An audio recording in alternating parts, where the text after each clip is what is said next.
Vous savez quoi?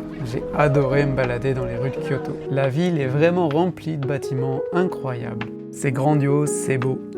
Le patrimoine culturel est hyper riche. Vraiment, la ville mérite sa réputation. Et à Kyoto, on trouve aussi plein de petits jardins zen. Des endroits hyper charmants où on se sent bien, reposé, tranquille. J'ai adoré passer du temps dans ces endroits. Mais le revers de la médaille, c'est que Kyoto, c'est aussi l'une des villes les plus touristiques du Japon. Et ça, on sent vachement quand on arrive dans le centre-ville ou dans les monuments connus. Tout est bondé, on entend souvent plus la langue anglaise ou chinoise que japonaise. Les touristes sont légion et on se prend en selfie ici et là. Ça grouille de vie, et j'avoue que parfois, c'est un peu décontenançant.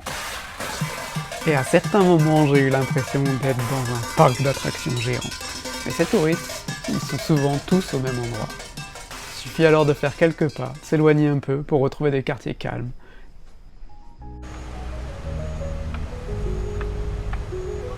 J'ai adoré sortir des sentiers battus pour me balader dans des endroits calmes. Trouver des petits restaurants, discuter avec les habitants et les commerçants. Et je vous conseille vraiment de faire des pauses dans des petits cafés japonais. Et je vous promets que les habitants de Kyoto sont vraiment hyper sympas. Donc à Kyoto, j'ai trouvé vraiment deux facettes.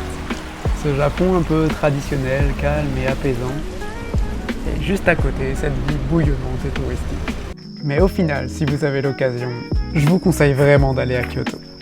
J'y ai aussi rencontré deux masseurs, mais ça, je vous raconterai dans la prochaine vidéo. Matane!